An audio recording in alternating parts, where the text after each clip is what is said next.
So কিছু basic file operation যেগুলো রয়েছে সেগুলো হলো কি না, basic file operation create a file. ফাইলে কীভাবে ক্রিয়েট করতে হয় দেখেছি। ফাইল ক্রিয়েট করছি কীভাবে, ফাইল স্টার পিটিআর, এটার সাথে আমরা কোনো একটা ফাইল পয়েন্টার ক্রিয়েট করছি actually. Okay, so file create করলাম, দেন হচ্ছে ওপেন আ ফাইল।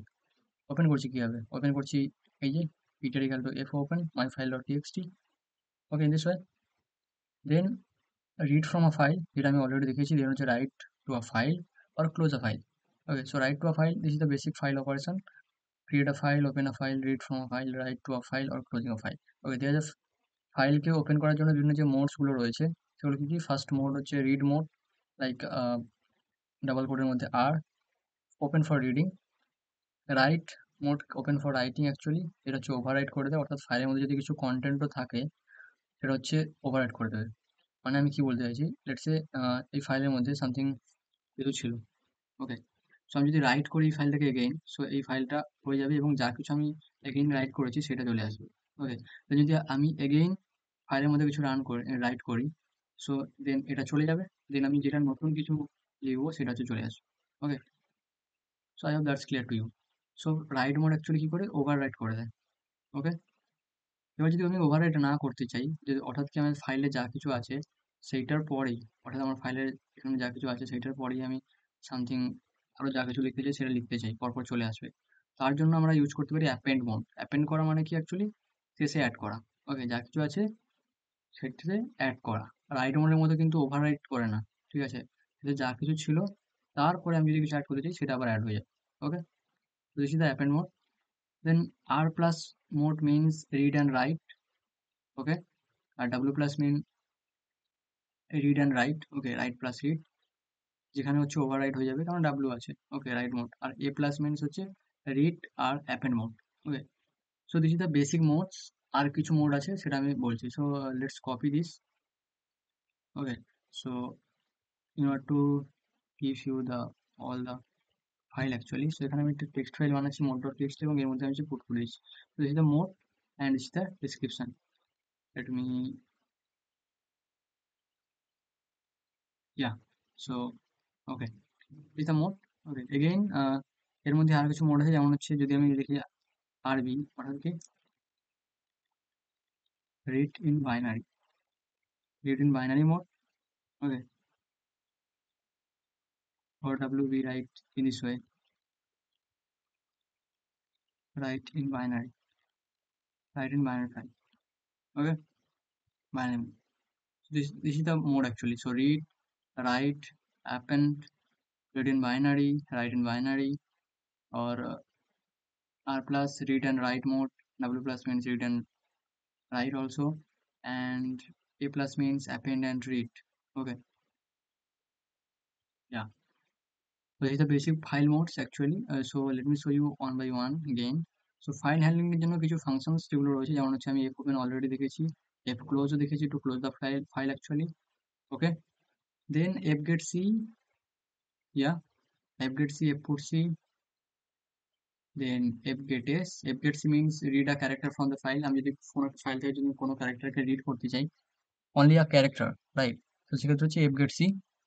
এবার যদি আমি কোনো একটা ক্যারেক্টার পুট করতে চাই, আর সিঙ্গেল ক্যারেক্টার, সেক্ষেত্রে হচ্ছে put C.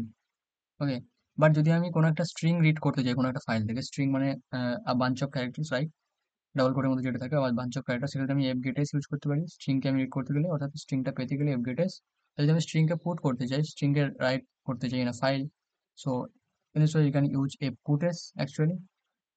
So I know I have already told you in another previous video.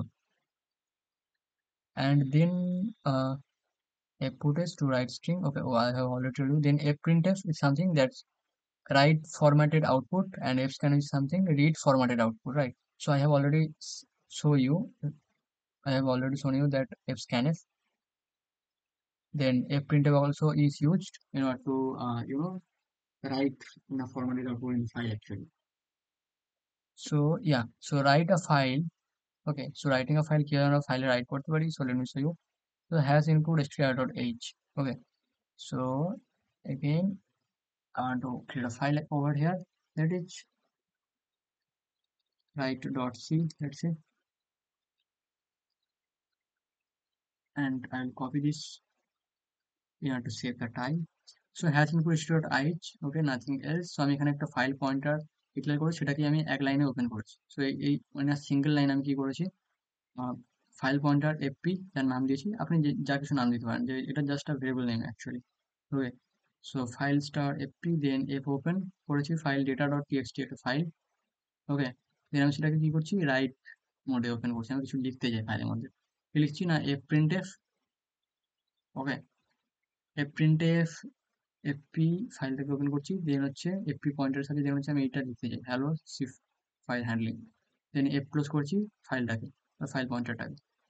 So এই ফাইলটা ডেটা ডট টিএক্সটি এখানে এক্সিস্ট করতে হবে। সো আমি এখানে ক্রিয়েট করতে এসেছি ডেটা ডট টিএক্সটি। ওকে, এবং আমি এগেইন যদি আমি এটা কোথায়, এই রাইট, এই ফাইলটা যদি আমি এখন রান করাই, আর এখন ইউ ক্যান, সো আমার প্রোগ্রামটা রান করেছে, দেন আমি দেখবো যে ডেটা ডট টিএক্সটির মধ্যে দেখেন ডেটা ডট টিএক্সটির মধ্যে হ্যালো কমা সি ফাইল হ্যান্ডলিং চলে এসেছে, কারণ আমি রাইট ডট সির মধ্যে আমি কি করেছিলাম, এই ডেটা ডট টিএক্সটি এই ফাইলটা ওপেন করেছিলাম এবং তার মধ্যেই লিখেছি, রাইট। তার মধ্যে আমি কি লিখেছিলাম, hello file handling, this is nothing but a syntax. Okay, সিনট্যাক্সের সঙ্গে ফ্যামিলিয়ার হওয়ার জন্য দুদিনবার প্রোগ্রাম লিখবেন, একটু বুঝে লিখবেন, ব্যাস সিনট্যাক্সের সাথে ফ্যামিলিয়ার হয়ে যাবেন। ওকে, টেক্সটের মধ্যে চলে এসেছে hello C file handling. Okay, so I hope that's clear. কারণ আমি যখন এই প্রোগ্রামটাকে রান করেছি তখন হচ্ছে, আপনি যদি ভিডিওটাকে একটু লেফট করে দেখেন, একটু প্রিভিয়াস দেখেন, সো দেখতে পাবেন যে এখানে data dot TXT I have already created, but again data dot টিএক্সটির মধ্যে হচ্ছে চলে এসেছে। Okay, alright, yeah. So in order to write in a file, you can do with in this way actually. Okay, this writes to data text. I have already shown you. So এখন হচ্ছে reading a file, I have already shown you.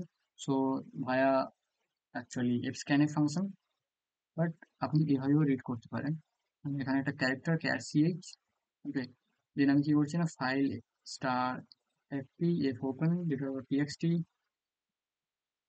অর্থাৎ data.txt ফাইলটাকে আমি open করছি, but in read mode, আমি ফাইলটাকে কিছু read করতে চাই, ওই ফাইলের মধ্যে যা কিছু আছে। দেন কি করছি না, হোয়াইল ch fgetc fp, অর্থাৎ কি আমি জানি যে fgetc, আমি বলেছি অলরেডি fgetc যে ফাংশনটা, এটা কোনো একটা সিঙ্গেল ক্যারেক্টারকে পেতে সাহায্য করে, ঠিক আছে, সিঙ্গেল ক্যারেক্টার রিটার্ন করে যদি ওই ফাইলের মধ্যে অ্যাকচুয়ালি এক্সিস্ট করে। সো fgetc এর মধ্যে আমি অ্যাকচুয়ালি পাস করছি ওই ফাইল পয়েন্টারটাকে, অর্থাৎ কি fp এর ক্ষেত্রে পাস করছি, একটা সিঙ্গেল ক্যারেক্টার পাস করবে, এবং আমি চেক করছি যদি ch, অর্থাৎ কি আমি এখান থেকে fp এর সাহায্যে হচ্ছে ক্যারেক্টারটাকে নিচ্ছি, যে ক্যারেক্টারটা পাচ্ছি সিঙ্গেল ক্যারেক্টারটা, সেটা আমি সিএইচ এর মধ্যে পুট করছি, যদি এই ক্যারেক্টারটা নট ইকাল টু ইওএফ হয়, অর্থাৎ ইওএফ মিনস এন্ড অফ ফাইল, অর্থাৎ কি আমি কোনো একটা ফাইল থেকে লাইন পরপর ক্যারেক্টার রিড করছি, কতক্ষণ, যতক্ষণ না হচ্ছে এটা ফাইলের এন্ড হয়ে যায়, এন্ড অফ ফাইল হয়ে যায়, ততক্ষণ আমি হচ্ছে ক্যারেক্টারকে রিড করছি এই এফগেট সির সাহায্যে, এবং সেটাকে আমি সিএইচ এর মধ্যে পুট করছি ক্যারেক্টারটা, দেন আমি ক্যারেক্টারটাকে হচ্ছে প্রিন্ট করাচ্ছি, কতক্ষণ, যতক্ষণ না আমার যে ক্যারেক্টার যেটা পাচ্ছি সেটা এন্ড অফ ফাইল, অর্থাৎ এই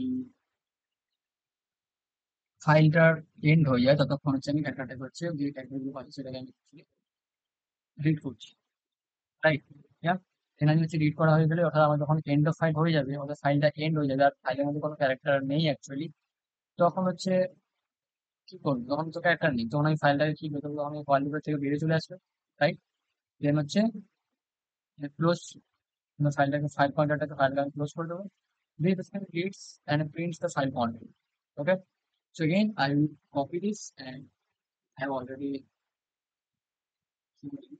so again I can say like EOF file underscore dependency. Okay, you have to get the familiar with EOF in the file actually. So EOF means, so actually in the file. Okay, yeah. So I hope আপনি বুঝতে পেরেছেন actually.